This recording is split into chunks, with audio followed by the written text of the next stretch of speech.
একবার নয়, দুইবার নয়, তিনবারও নয়, গুনে গুনে 5 বার জীবন পেয়েছেন সাইফ হাসান। একটা টি-20 ম্যাচে এতগুলো সুযোগ পাওয়ার পর অবশ্য সাইফের ব্যাট থেকে এসেছে 45 বল থেকে মাত্র 55 রান। এমন হতাশাজনক পারফরমেন্স বোধহয় দুনিয়ায় আর নেই। ব্যাট প্যাচের মধ্যে দিয়ে যাচ্ছেন, কোনোভাবেই রান পাচ্ছেন না ব্যাটে, ফর্মের যাই হোক।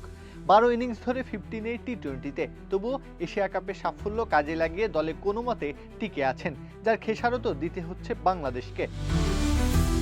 তানজিদ হাসান তামিমের সাথে ওপেনিংয়ে নেমে টিকেছিলেন 120 রান পর্যন্ত। স্কোর কার্ড দেখে যে কেউ ভাবতে বাধ্য কোনো এক অসাধ্য বোধহয় সাধন হয়েছে, তবে আদতে কিছুই হয়নি। একের পর এক সুযোগ তুলে দিয়েছেন জিম্বাবুয়ের ফিল্ডারদের উদ্দেশ্যে।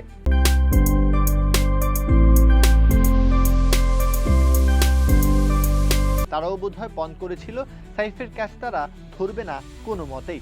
অনেকটা পাড়ার ক্রিকেটের মতো বল খাওয়ানোর জন্য তাকে ক্রিজে রাখতে হবে। সাইফও বোধহয় জিম্বাবুয়ের বিশ্বাসের প্রতিদান দিয়েছেন। 5 বার জীবন পেয়েও সে জীবনের পুঙ্খানুপুঙ্খ অপব্যবহার করেছেন। 45 বলে 55 রান, বাউন্ডারি আর ওভার বাউন্ডারি মিলিয়ে সংখ্যাটা মাত্র 9, যেখান থেকে এসেছে 38 রান। না পেরেছেন স্ট্রাইক রোটেট করে খেলতে, না পেরেছেন স্ট্রাইক রেটটাকে একটু ভদ্রস্থ জায়গায় নিয়ে যেতে। টি-20 ক্রিকেটের এই যুগে এটাই বরং অপরাধ। এরপর এতগুলো জীবন পাওয়া, এ যেন কুৎসিততম এক ইনিংসের দৃশ্যায়ন ঘটালেন সাইফ।